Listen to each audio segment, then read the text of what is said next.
hijrahnya Abu Bakar radhiyallahu anhu dengan semua hartanya, dan Asma radhiyallahu anha mengelabui kakeknya. Ketika Abu Bakar Siddiq radhiyallahu anhu berhijrah, ia tidak mengetahui apa yang akan diperlukan dalam perjalanan itu nanti. Karena ia bersama-sama Rasulullah SAW, maka ia membawa semua harta yang ia miliki dalam perjalanan tersebut. Kurang lebih berjumlah 5 atau 6.000 dirham. Setelah kepergiannya, ayah Abu Bakar radhiyallahu anhu, yaitu Abu Quhafah yang buta dan saat itu belum masuk Islam, mendatangi cucunya Asma radhiyallahu anha dan Aisyah radhiyallahu anha untuk menghibur mereka. Ia berkata kepada cucu-cucunya, "Aku sudah menduga bahwa Abu Bakar telah menyusahkan kalian dengan kepergiannya itu. Mungkin semua hartanya telah ia bawa pergi. Ia benar-benar telah menyulitkan kalian." Asma radhiyallahu anha berkata, "Aku berkata, tidak wahai kakek, ayah meninggalkan banyak hartanya." Sambil berkata demikian, ia mengumpulkan kerikil-kerikil kecil untuk diletakkan di tempat Abu Bakar radhiyallahu anhu biasa menyimpan dirham. Lalu ditutup dengan selembar kain. Kemudian ia memegang tangan kakeknya untuk meraba kain tersebut. Kakeknya mengira bahwa semua yang dirabanya itu adalah uang. Akhirnya kakeknya berkata, "Baik, ayahmu telah berbuat baik. Ini cukup untuk kalian." Terhadap hal ini, Asma radhiyallahu anha berkata, "Demi Allah, sesungguhnya Abu Bakar tidak meninggalkan harta sedikit pun. Aku berbuat demikian semata-mata agar kakek tenang dan tidak merasa sedih." Musnad Ahmad. Ini adalah masalah hati.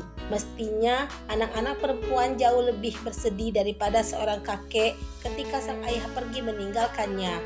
Betapapun pengaduan cucu kepada kakeknya pada saat itu wajar, sebab pada saat itu tumpuan mereka hanyalah kepada sang kakek. Mereka memang perlu perhatian.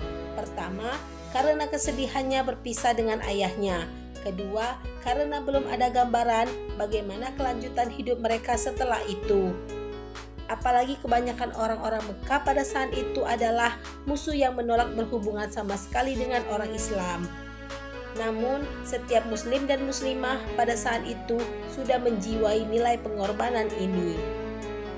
Pada mulanya, Abu Bakar radhiyallahu anhu adalah orang yang kaya raya dan pedagang besar. Tetapi semua miliknya telah ia infakkan demi Islam dan perjuangan di jalan Allah.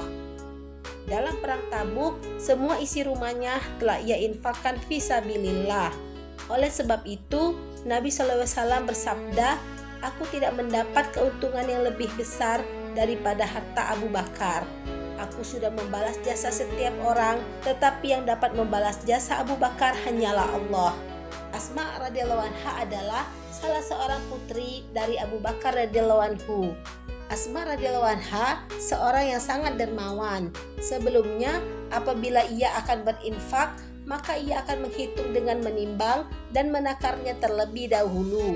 Namun, setelah Nabi SAW bersabda, "Janganlah kalian menyimpan atau menghitung-hitung harta yang akan diinfakkan. Berinfaklah semampu yang dapat diupayakan." Ia bertambah semangat menginfakkan hartanya. Ia pun selalu menasihati anak-anak perempuannya dan wanita-wanita di rumahnya. Tingkatkanlah infak kalian di jalan Allah. Jangan menunggu kelebihan harta kita dari keperluan kita, yaitu setelah dibelanjakan untuk keperluan barang-barang, jika ada sisa baru disedekahkan. Jangan kalian memikirkan sisanya. Jika selalu menunggu sisanya, padahal keperluan kita bertambah banyak, maka tidak akan terpenuhi keperluan kita dan tidak akan sempat menginfakkannya di jalan Allah. Sebaliknya, jika senantiasa bersedekah, maka tidak akan ada kerugian yang disebabkan sedekah kita. Tabaqat. Sejauh mana kesulitan dan kesusahan para sahabat radhiyallahu anhu, maka sejauh itu pula harta mereka diinfakkan di jalan Allah. Sedangkan kaum muslimin dewasa ini selalu merasa bangkrut dan berkekurangan. Padahal mungkin pada zaman ini sudah tidak ada lagi suatu jemaah yang keluar dengan perut yang diganjal dengan batu atau mengalami kelaparan selama beberapa hari.